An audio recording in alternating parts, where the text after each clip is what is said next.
नमस्कार, स्वागत है आपका हमारे चैनल आईडीडी मीडिया पर। आज हम एक ऐसे व्यक्ति से बात कर रहे हैं जो कि भाषाओं को लेकर बहुत संजीदा है। जी हाँ, आज हम बात कर रहे हैं एक ब्लॉगर, एक राइटर और जिन्होंने सरकारी सेवा में काफ़ी समय तक अपना वक्त बिताया है, जो कि अभी रिटायर्ड हैं और जिनकी 7 किताबें पब्लिश हो चुकी हैं।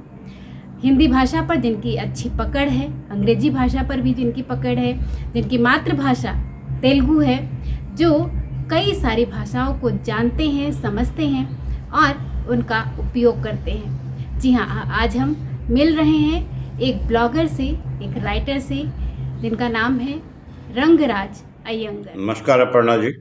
सबसे पहले मैं दर्शकों को अपना परिचय देना चाहूँगा। मेरा जन्म आंध्र में हुआ है और पिताजी की रेलवे में नौकरी की वजह से मुझे अपना बचपन बिलासपुर में बिताना पड़ा और वहीं से मेरी पूरी पढ़ाई हुई है। मेरी स्कूलिंग, मेरी बीएससी और मेरी इंजीनियरिंग सारे बिलासपुर से ही हुए हैं और यही मेरी हिंदी की पकड़ का खास राज है।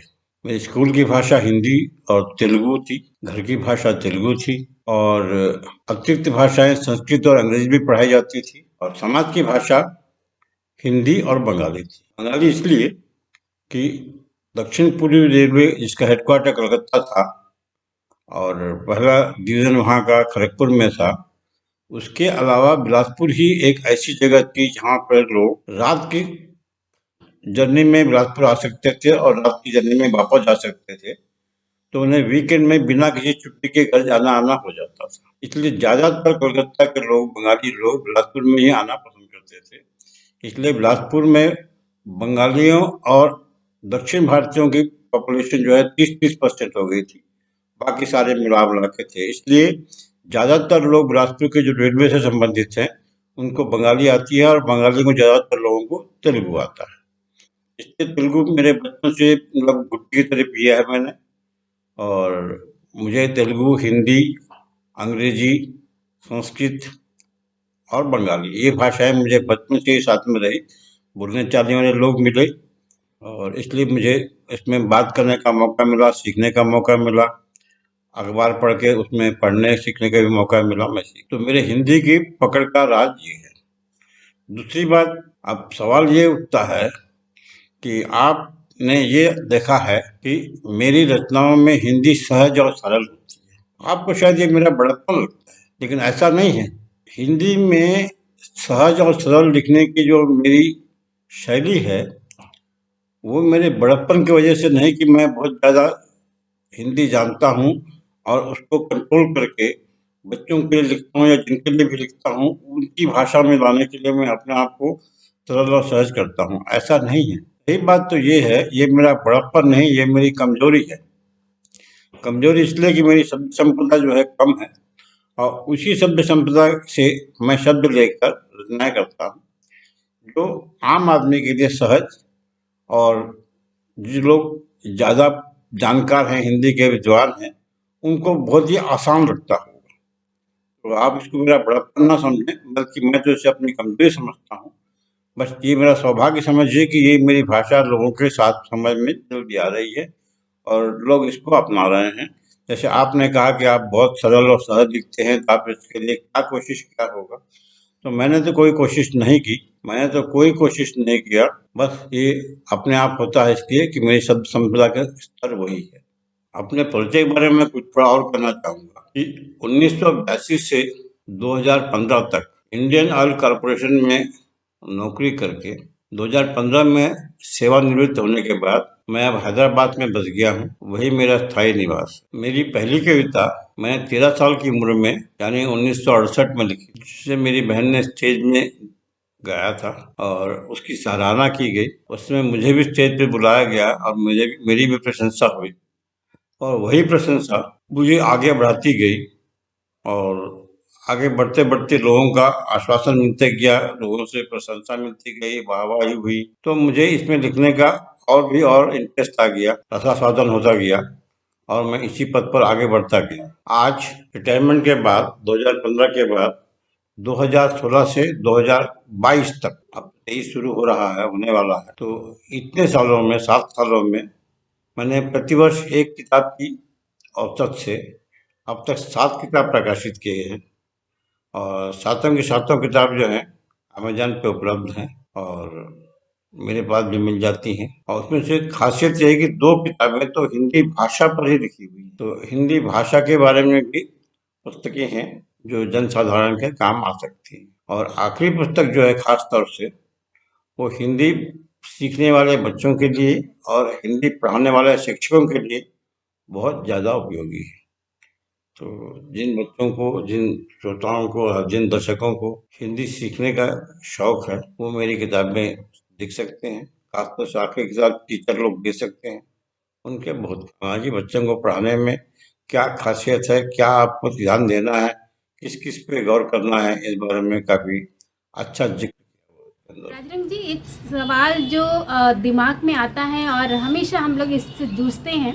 हिंदी राज्यों के लोग, हिंदी भाषाई क्षेत्रों के लोग जब मराठी या दूसरे राज्यों में जाते हैं और जहाँ पर उनकी मातृभाषा हिंदी नहीं होती है, उन्हें बहुत ही हीन भावना से देखा जाता है, बहुत ही गौड़ तरीके से देखा जाता है और उन्हें ये एहसास कराया जाता है कि आप हमसे कमतर हैं क्योंकि आप हिंदी में बोलते हैं, आप अंग्रेजी में बहुत अच्छा नहीं बोलते हैं या आप हमारे जैसे नहीं हैं। तो वो एक अलगाव का जो भाव है, एक जो हीन भावना, एक कमतरी का एहसास कराने वाला जो भाव है, वो भाव कैसे दूर हो सकता है? और क्या आपको लगता है कि हिंदी भाषी राज्यों के जो लोग हैं वे किस प्रकार अपनी मातृभाषा से इतर जाकर, हिंदी से अलग जाकर दूसरी भाषाओं पर भी उसी तरीके से कमांड हासिल कर सकते हैं जिस तरीके से उनका अपनी मातृभाषा पर कमांड होता है?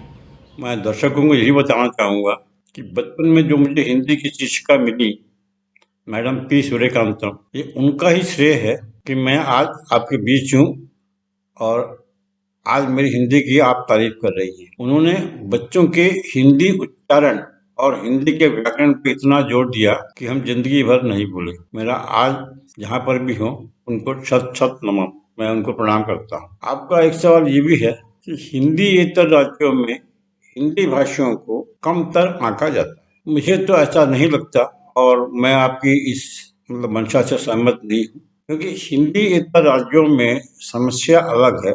एक तो ये है कि उनको हिंदी नहीं आती है और एक ऐसे भी हैं जो हिंदी से विरोध करते हैं। इनको हिंदी नहीं आती है, उस राज्य में आप जाएंगे तो हिंदी कम जानने वाले आपसे किस भाषा में बात करें? आपको उनकी भाषा नहीं आती हिंदीएतर भाषाओं में और उनको आपकी हिंदी नहीं आती, तो अब संपर्क सूत्र क्या बने? मेरे जो समझ में आता है या उनको भी शायद ऐसा लगता होगा, आप भी शायद इससे सहमत हो, कि ऐसे माहौल में अंग्रेजी के अलावा और कोई भाषा साथ नहीं दे सकती। इसलिए ये चीजें आप देखेंगे कि जिन हिंदीएतर राज्यों में, मतलब खासतौर से दक्षिण राज्यों में ऐसा होता है, या कह लीजिए बंगाल हुआ, गुजरात हुआ, गुजरात में तो नहीं होता है, बंगाल में होता है, उड़ीसा में होता है, आसाम में होता है, जहाँ पर लोग हिंदी कम जानते हैं। ऐसा नहीं कि नहीं जानते, कम जानते हैं, ऐसे भी हैं कुछ लोग जो नहीं जानते हैं, बट उनके लिए एक दूसरे प्रांत से आए हुए व्यक्ति के साथ अंग्रेजी में संवाद करना काफी आसान होता है, क्योंकि ये भाषा दोनों का। हाँ, दक्षिणी राज्यों में खासतौर से तमिलनाडु में आपने गौर किया होगा कि वो हिंदी का विरोध करते हैं। आप ये अनुभव कर रहे हैं कि वो हिंदी का विरोध कर रहे हैं, लेकिन ये जानने की आपकी मंशा कभी नहीं होती कि क्यों कर रहे हैं। कोई तो कारण होगा ना, कोई आपका विरोध कर रहा है, कोई आपकी भाषा का विरोध कर रहा है,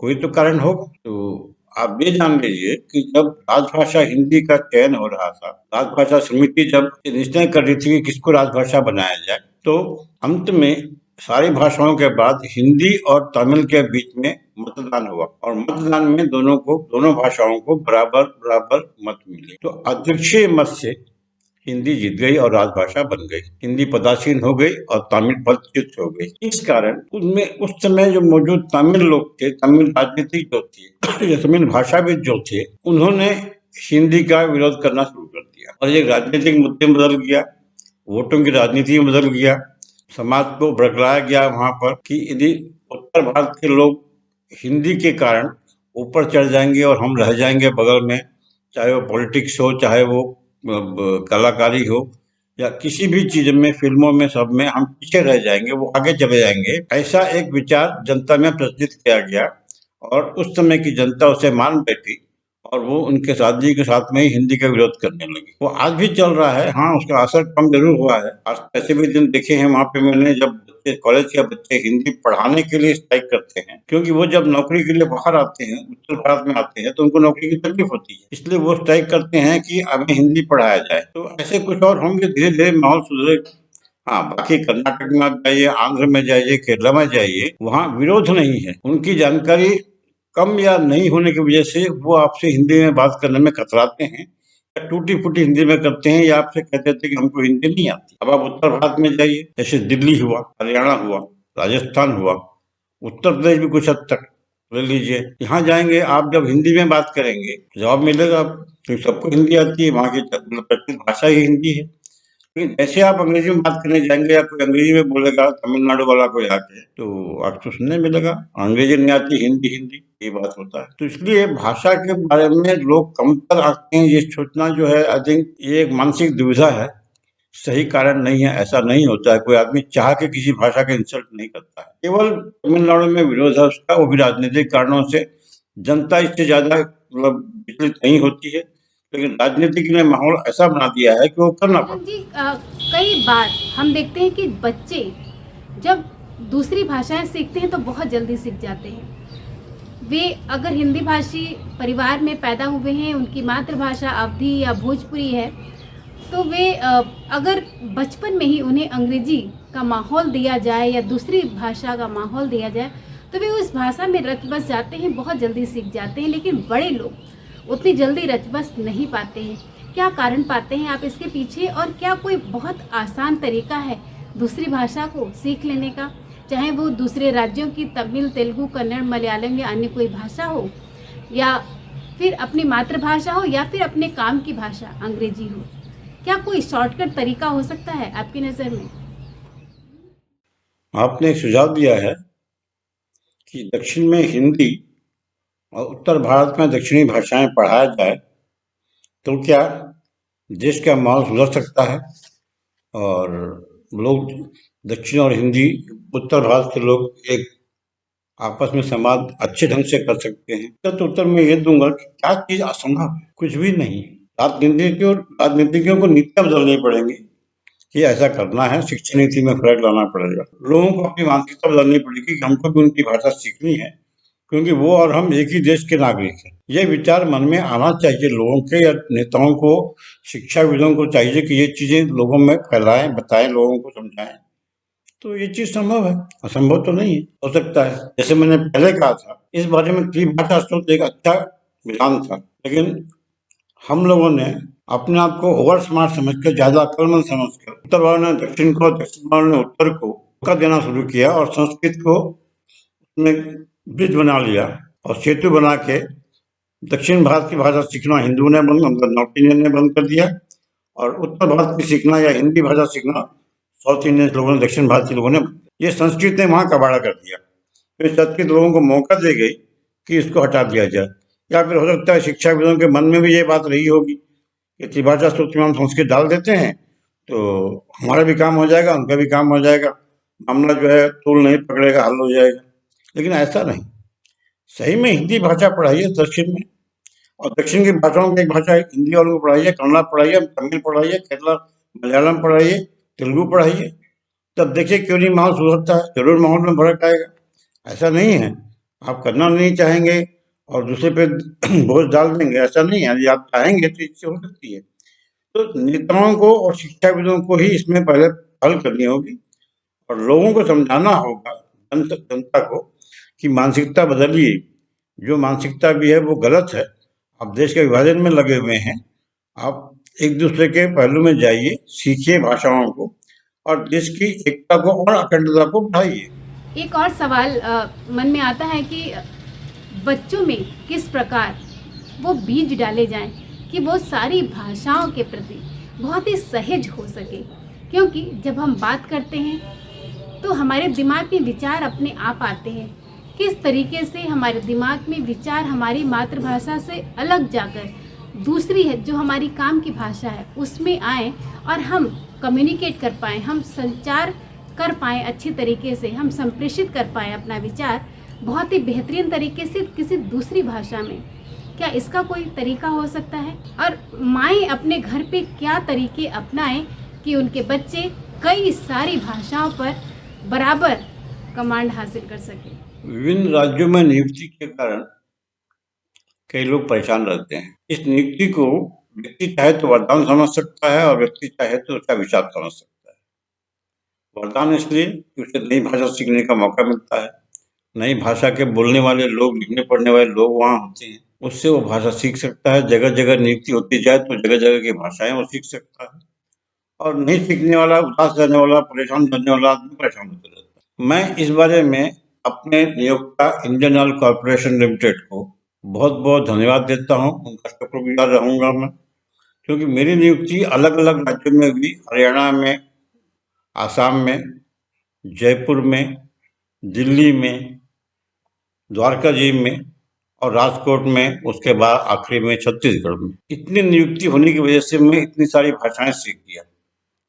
मैं हिंदी बोल लेता हूँ, पंजाबी बोल लेता हूँ, असमिया बोल लेता हूँ, बंगाली तो बचपन से आती है, तेलुगु घर की भाषा है, अंग्रेजी में पढ़ाई की है, गुजराती बोल लेता हूँ। इतनी भाषाएं मैं आराम से इसलिए बोल पाता हूँ कि मुझे इंडियन ऑयल कॉर्पोरेशन ने जगह जगह राज्यों में नियुक्ति किया, मेरे लिए वरदान साबित हुआ। इसके अलावा संबंधियों, संगत दोस्तों से वजह से मैं कन्नड़ा, तमिल, कुछ हद तक मराठी, इन भाषाओं से मैं काम चला लेता हूँ। मैं ये नहीं कह सकता कि मुझे आती है, लेकिन हाँ, छोटी मोटी बातें, दो चार संवाद मैं इसमें कर सकता हूँ।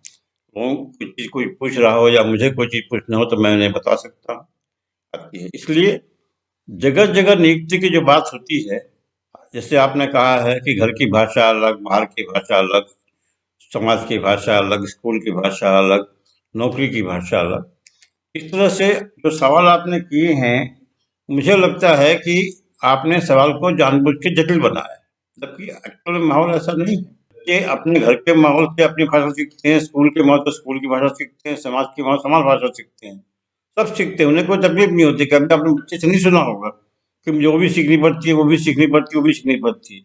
ये आपके मन का फितूर है कि ऐसा होता होगा, लेकिन होता नहीं है ऐसा, क्योंकि मैं ऐसे ही माहौल में बड़ा हूँ। मैंने बताया आपको पहले भी कि मेरी घर की भाषा तेलुगु थी, समाज की भाषा हिंदी और बंगाली, स्कूल की भाषा हिंदी और तेलुगु थी। हाँ, साथ में अंग्रेजी और संस्कृत पढ़ाए जाते थे, उसमें ज़्यादा पकड़ तो बाद में आई, पहले तो नहीं आई, लेकिन आई। लेकिन किसी भी भाषा से ये महसूस नहीं हुआ कि अरे यार क्या सिर पे पड़ा हुआ है, सीखने की जरूरत क्या है, इसकी बिना भी काम चल सकता है, क्यों सिखाया जा रहा है जबरदस्ती। ऐसा फीलिंग तो कभी नहीं आया, ऐसा एहसास भी कभी नहीं हुआ। तो इसलिए ये मत सोचिए कि ये परेशानी है, वरदान, कभी इसको वरदान समझिए, अभिशाप नहीं। हिंदी, अवधी, भोजपुरी, ये सारी स्थानीय जो बोलियां हैं, इनको हम भाषा का दर्जा तो नहीं दिया गया है, और ना ही ये भाषाएं हैं, इन्हें हम बोलियां मानते हैं। हमारे देश में कहा जाता है कि कोस कोस पर पानी बदले, चार कोस पे बानी। मतलब हमारी भाषा हर कोस दो कोस पर 3-4 किलोमीटर के बाद बदल जाती है, हमारे बोलने का अंदाज बदल जाता है, हमारा जीवन शैली बदल जाती है। ऐसे जब इतना बदलाव हर जगह पर है, तो किस तरीके से इसके बीच एक सामंजस्य बनाया जा सके, किस तरीके से, क्या कोई ऐसे रास्ते हो सकते हैं कि सारी भाषाओं या कुछ ऐसी भाषाएं निश्चित की जाएं कि उनके माध्यम से बच्चे अपनी मातृभाषा के साथ साथ दूसरी भाषाएं पर भी सीख सकें, स्कूलों में पढ़ाया जाए, या हर पाठ्यक्रम में दूसरे राज्यों की भाषाओं को भी शामिल किया जाए, या अनुवाद के माध्यम से। क्या कोई रास्ता हो सकता है, क्या कोई तरीका ऐसा हो सकता है, आपको लगता है कि जो दूसरे राज्यों के लोग हैं वे भी हिंदी पर उसी तरीके से कमांड हासिल करें जिस प्रकार आप अंग्रेजी पर हासिल करते हैं और अपनी राज्य की भाषा पर करते हैं? क्योंकि हमने देखा है कई बार कि हिंदी के बारे में लोग बड़े सहजता से बोलते हैं, अरे मुझे तो हिंदी नहीं आती, लेकिन वही जब बोलना होता है कि मुझे अंग्रेजी नहीं आती, तो ये लाइन बोलने में कई बार सोचना पड़ता है उन्हें। क्यों ऐसा है? क्यों किसी भाषा के प्रति एक दोहरे मापदंड अपनाए जाते हैं। ऐसे माहौल में बच्चे भाषा पर पकड़ कैसे हासिल करें? आप अपनी कही गई कहावत पर ध्यान दीजिए। इसमें वाणी बदलने की बात कही गई है, भाषा बदलने की नहीं। मतलब बोलचाल बदल जाती है, बोली बदल जाती है, लेकिन भाषा तो वही रहती है। जैसे हिंदी में ही 15 से अधिक बोलियां हैं। दो चार के बारे में, भोजपुरी अवधि के बारे में आपने जिक्र भी किया है। जैसे हिंदी में 15 से ज्यादा भाषा, 17 बोलियां कुछ है जो हिंदी में, हिंदी की भाषाएं हैं, बोलियां हैं। लेकिन भाषा तो हिंदी है, भाषा तो नहीं बदली। यदि आपने उत्तर प्रदेश में अलग अलग अंचलों में अलग अलग भाषा सीखा है, बोला है, बोली बोली सीखी है, तो भाषा तो सब में आपकी हिंदी ही रहेगी। हिंदी सीखने में यदि आपने अवहेलना की तो बहुत परेशानी है। भाषा आप सीखिए, बोली आप सीखिए मत सीखिए, ये आपके घर के माहौल पर डिपेंड करता है। लेकिन भाषा सीखने से आपको पकड़ आएगी, आप अपने आप को हर जगह जाके व्यक्त कर पाएंगे उस भाषा। तो ये मत कहिए कि भाषा बदल जाती तो कैसे सीखेंगे। हाँ, तक बच्चों की बात है, उनको कभी भी कोई परेशानी नहीं आती है। मैं बार बार इस बात को दोहरा रहा हूँ, परेशानी केवल बड़ों को आती है। बच्चों को घर में माहौल मिलता है अपनी भाषा का, स्कूल में माहौल मिलता है स्कूल पढ़ाने वाली भाषा के माध्यम पर, समाज में बच्चे जो खेलते हैं उनको अपनी भाषा का माहौल मिलता है। तो बच्चों को कहीं पर भी माहौल की तकलीफ नहीं होती है भाषा सीखने में। वो बच्चे भाषा सीख थोड़ी बहुत टूटी फूटी शुरू करेंगे और बाद में सीख जाएंगे। परेशानी बड़ों को ही होती है। आप जितनी परेशानी जिक्र कर रहे हो बच्चों की नहीं, बड़ों की है। और बड़ों की परेशानी ये होती है कि उन्हें शर्म होती है कि मैं गलती करूंगा, या उन्हें ये होता है कि एहसास होता है कि मेरे को तो वो भाषा आती है, इसकी सीखने की जरूरत क्या है। और मुझे, अरे मेरा काम अंग्रेजी में चल रहा है तो मैं क्यों सीखूंगा, अरे हिंदी में मेरा काम चलता है उड़िया बंगाली क्यों सीखूंगा। इस तरह से जो अवधारणाएं होती हैं, इसकी वजह से बड़ों को तकलीफ होती है, बच्चों को कोई तकलीफ नहीं होती, बच्चे सीख जाते हैं। तो आप ये चीज तो मन से निकाल दीजिए कि कोस कोस पे पानी और चार कोस में वाणी बदले, तो इससे भाषा सीखने में ये अवरोध करता है, नहीं करता है ये अवरोध।